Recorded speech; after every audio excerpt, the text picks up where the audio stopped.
자, 오늘은 바로 여러분들에게 가장 유용한 측면으로서 접근하는 시간이 될 것 같습니다. 바로 오늘은 어떠한 내용을 전달하는 그 방법에 대한 측면을 우리가 같이 다뤄보도록 하겠습니다. 왜 이 얘기를 하냐면 내용이라는 건요, 웬만해서는 지루할 수밖에 없거든요. 우리가 PT를 한다는 건 어떠한 정보를 전달한다는 전제를 깔아놓고 진행을 합니다. 하지만 그 정보라는 건 우리가 앞서 했던 그 과정에서 말씀드렸듯이 이미 알고 있는 정보일 수도 있고 관심이 없는 정보일 수도 있어요. 그럼 이 측면을 어떻게 분석하고 어떻게 전달해야 되는지를 우리가 명확하게 알아야 됩니다. 자, 우리나라에서 이런 것들, 어려운 내용을 가장 쉽고 흥미있고 재미있게 전달하는 사람, 혹시 떠오르는 사람 있으신가요? 네, 저는 바로 설민석 씨가 떠오릅니다. 그래서 오늘은 네 번째 시간, 설민석의 전달, 전문성 따라잡기 시간을 갖도록 하겠습니다. 우선 시작에 앞서서 설민석 씨에 대해서 조금 확인을 해볼까요? 자, 많은 사람들이 모르고 있는 사실입니다. 설민석 씨의 학부 전공이 연극영화과라는 거죠. 우리가 설민석 씨를 바라볼 때 대부분 역사적인 지식이 정말 충분하고 그 측면에서 전공을 하셨을 거라고 생각하지만 이 표현력과 이 발성과 전달력을 봤을 때 저는 약간 이걸 짐작하고 있기도 했거든요. 설민석 씨는 학부가 연극영화과 출신입니다. 그래서 말을 하거나 표현을 할 때 연기적인 측면이 강하죠. 자, 두 번째로는 역사교육학 석사를 하셨고 대입 관련한 학원 강사, 메가스터디 이투스 오마이스쿨의 학원 강사로, 메인 학원 강사로 활동을 했습니다. 자, 대입 관련해서 메인 강사로 활동했다는 게 어떤 의미냐면요, 열심히 듣지 않는 학생들을 집중하게 하는 학습 전달 방법을 알고 있다는 얘기입니다. 특히 온라인 쪽으로 진행을 했을 때 우리가 대면에서 할 때보다는 온라인으로 할 때가 어떻겠습니까? 상당히 집중도가 떨어질 수밖에 없어요. 어차피 내용에 대해서 우리가 알아야 되는 거니까요. 그럼에도 불구하고 설민석 씨가 이런 강의를 하거나 역사에 대해서 설명을 할 때는 많은 학생들이 그만큼 집중을 할 수 있고 그만큼 호응이 되고, 그 이유는 바로 재미있고 효과적인 내용 전달이 전제가 되어 있기 때문입니다. 자, 그럼 이 측면을 우리가 어떻게 진행해야 되는지 한번 알아보도록 하겠습니다. 자, 설민석의 학습 전달 PT는 이 큰 모델을 기반으로 하게 됩니다. 자, 여기서 먼저 청자가 아는 지식이 있고요, 청자가 모르는 지식이 있을 겁니다. 여러분이 PT를 할 때도 마찬가지죠. 여러분이 말할 내용에 대해서 아는 사람이 있고 모르는 사람이 있을 겁니다. 이게 왜 중요하냐면요, 대상자의 수준에 따라서 우리가 긴장도라든가 준비도가 전혀 달라지기 때문이에요. 한번 생각해 볼까요? 우리가 발표를 할 때요, 이 앞에, 여러분이 발표하는 이 앞자리에 초등학교 학생 10명이 앉아있다라고 생각을 해보십시오. 자, 어떠세요? 떨리십니까? 뭐 떨릴 수 있겠죠. 발표를 우리가 하는 과정이니까. 그럼 이렇게 한번 비교해 볼까요? 조금 전에 제가 초등학교 10명이라고, 학생 10명이라고 말씀드렸잖아요. 교수님 10분이 앉아 계시다고 생각해 보세요. 긴장도가 많이 변하셨습니까? 준비성은 어떤가요? 실제로 왜 그렇겠습니까? 상대가 아는 지식과 상대가 모르는 지식에 대해서 우리가 교수님 앞에서 PT를 할 때 왜 떨릴까요? 100% 교수님이 나보다 많이 알고 있을 테니까 떨리는 겁니다. 내가 하는 하나하나에 대해서 그걸 평가하고 더 많이, 더 깊게 알고 있는 사람 앞에서 발표를 한다는 건 정말 위험한 일이죠. 반면에 나보다 훨씬 더 모르는 사람 앞에서 내가 발표를 한다는 건 훨씬 더 편안하고 자연스럽게 발표할 수 있게 된다는 겁니다. 그럼 이 측면에서 여러분이 하나의 상황 혹은 전제를 좀 기억을 해 주실 게 뭐냐면, 여러분이 그 분야에 대해서 누구보다도 전문가이면 발표를 잘 하실 수 있습니다. 당신이 말할 내용에 대해서 여기 있는 누구보다도 많이 알고 있으면 발표를 자신감 있게 할 수 있습니다. 이건 꼭 기억을 해주시면 좋겠습니다. 자, 그래서 다시 돌아가서 청자가 아는 지식이 있고 청자가 모르는 지식이 있고, 이게 다 섞여 있겠죠. 사람마다 모르는 사람이 많을 수도 있고 아는 사람이 많을 수도 있겠습니다.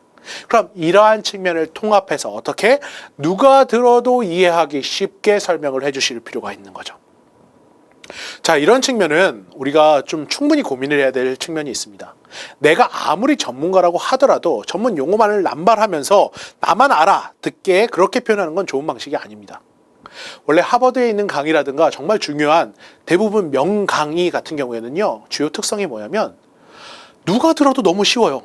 초등학생이 들어도 대학 강의를 들었는데도 그게 이해가 갑니다.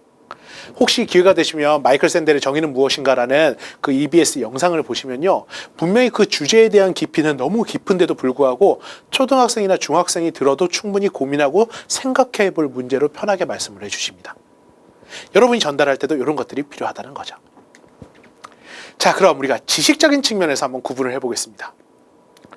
아는 지식으로 했을 때 우리는 크게 네 가지로 구분을 할 수 있어요. 완벽하게 아는 지식, 대충 아는 지식, 모르는데 아는 척하는 지식, 모르는 지식이 있습니다. 자, 완벽하게 알고 있는 지식은요. 청자가 만약에 어떤 지식에 대해서 완벽하게 알고 있다. 그럼 이 과정 자체가 무의미하겠죠. 이 사람은 여기에 대한 적극성이 거의 없을 겁니다. 반면에 대충 아는 지식을 갖고 있는 사람, 모르는데 아는 척하는 이 사람들이 제일 많습니다.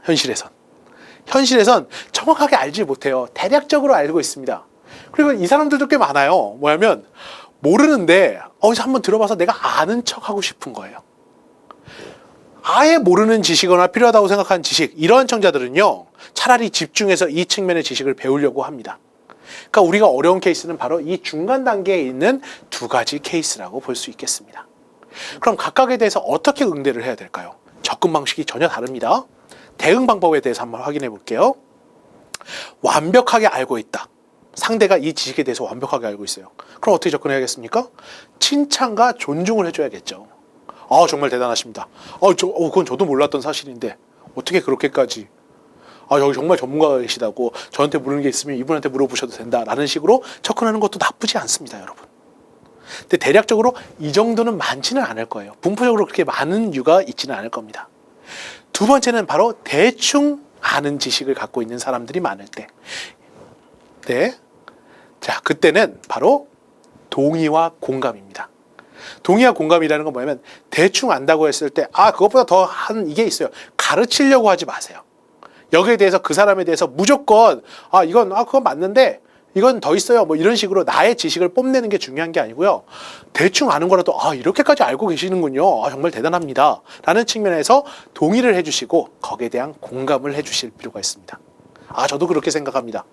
왜냐면 여러분 여기서 중요한 건 이거예요. 그 사람이 지식을 알고 있다, 알지 못한다가 중요한 게 아니라 얼만큼 이 청자를 내 편으로 만들 수 있는가입니다. 내 편으로.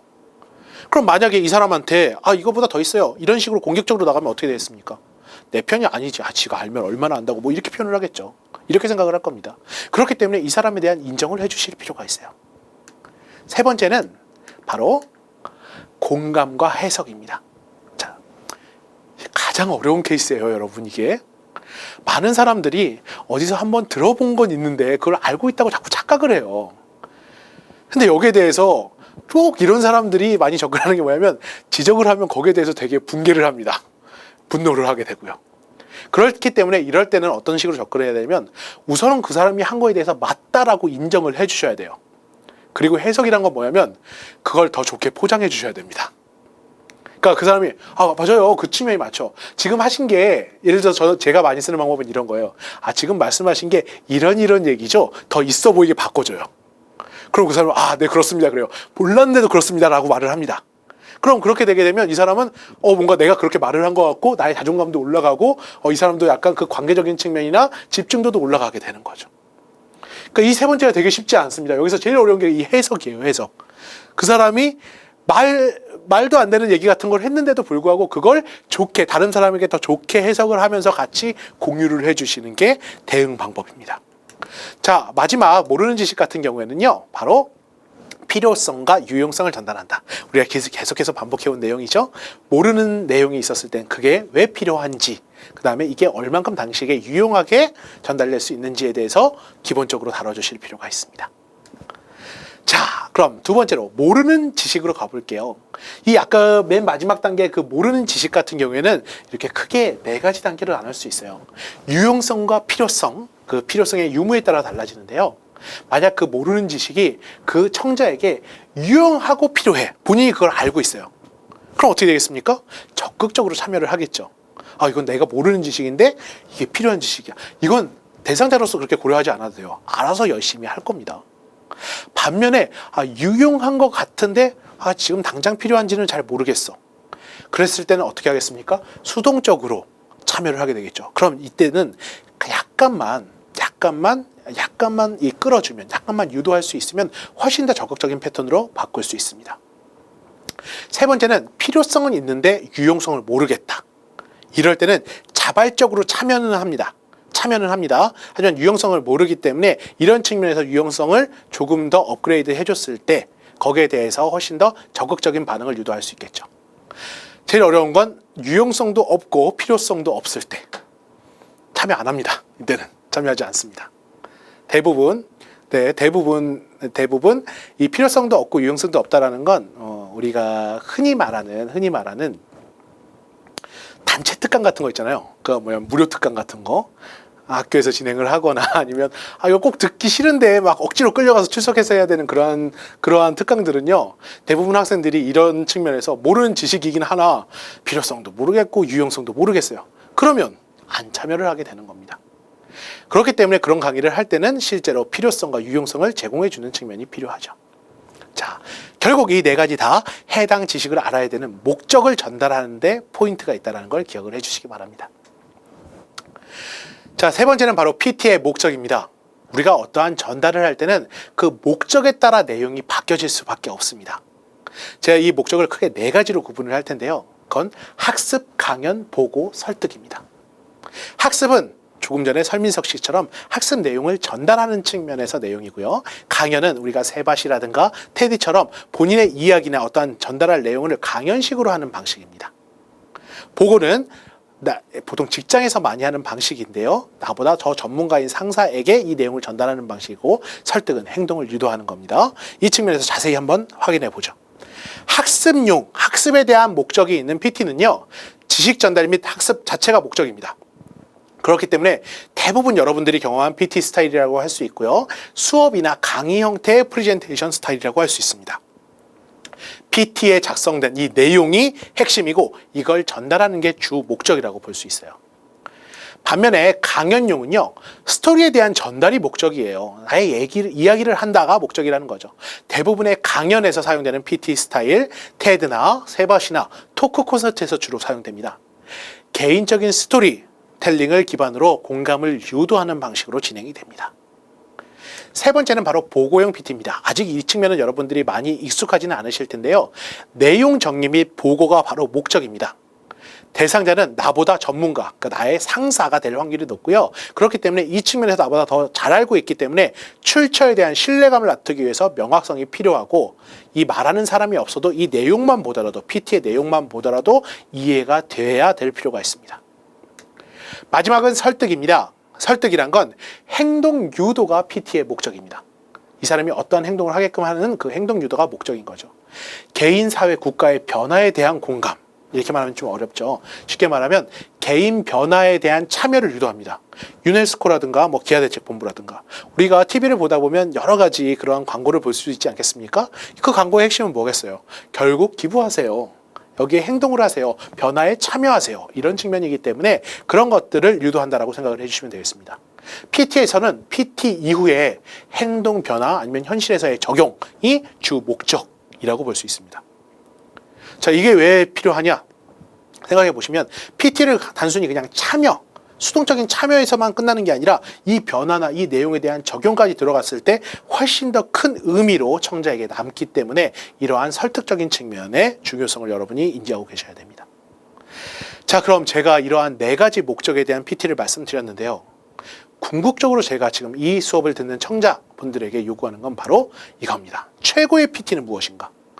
네 가지 중에 최고의 PT는, 자, 설명드리겠습니다. 시작은 강연용 PT, 내용은 학습용 PT, 근거는 보고용 PT, 마무리는 설득용 PT입니다. 여러분, 우리가 앞서서 했던 수많은 케이스가 있죠. 유재석, 스티브 잡스, 설민석 씨, 이런 여러 케이스를 봤을 때요, 대부분 최고의 PT는 이 네 가지 요소를 다 갖고 있습니다. 시작을 할 때 어떻게? 무작정 제가 이 내용을 알려드리겠습니다, 이렇게 하지 않습니다. 시작을 할 때 분명히 본인의 얘기로 이 필요성에 대해서 공감을 하면서 시작을 하죠. 내용, 학습용 PT를 진행합니다. 어떻게? 아는 지식, 모르는 지식을 누가 들어도 이해하기 쉽게 의미를 주어지면서 PT를 합니다. 근거는 내가 하는 말이 그냥 내 주장이 아니라 객관적인 측면의 출처와 자료가 있어서 상대에게 신뢰를 주죠. 그리고 마무리는 설득력. 여기서 지식으로서 끝나는 게 아니라 당신이 이 지식을 기반으로 행동으로까지 옮길 수 있게, 사회에 나가서까지 그 변화를 체험할 수 있게 만드는 것이 바로 이 최고의 PT라고 할 수 있습니다. 자, 마지막 단계는 바로 이 효과적인 표현에서 예시를 들어보겠습니다. 오늘 패턴은 바로 설민석 씨의 학습 내용 전달입니다. 설민석 씨가 잘하는 이 두 가지 측면을 갖고 얘기를 할 텐데요. 이 두 가지는 바로 예시와 연기라고 볼 수 있습니다. 설민석 씨의 학습 전달의 내용을 우리가 확인하기 위해서 필요한 건 바로 정말 적정한 예시를 잘 쓰신다는 거죠. 시대에 맞게, 과거에 어떤 일이 있었다면 지금 시대엔 이런 예시에 맞게 공감을 반영하고 감정을 반영합니다. 그래서 이런 측면의 예시를 기반으로 학생들에게 내용의 이해도를 향상시키는 것이 바로 설민석 씨가 주로 사용하는 예시의 적용입니다. 추가적으로 이 예시를 효과적으로 전달하기 위해서 어떻게 하느냐? 바로 연기를 하십니다. 표현할 때 비장하게 어떤 안중근의 대사를 하시기도 하시면서 그 상황에 대한 설명을 얼굴로 표현을 하시기도 하시면서 감정에 대한 표현, 대사에 대한 표현을 멘트로 하시면서 전달력을 향상하게 되는 거죠. 이건 가장 보조적인 것이긴 하나 가장 효과적인 측면이기도 합니다. 사람들에게 어려운 혹은 뻔한 형태의 학습 내용을 전달할 때는 어떻게 남다르게 하셔야겠죠? 어떻게 하면 남다르게 할 수 있느냐?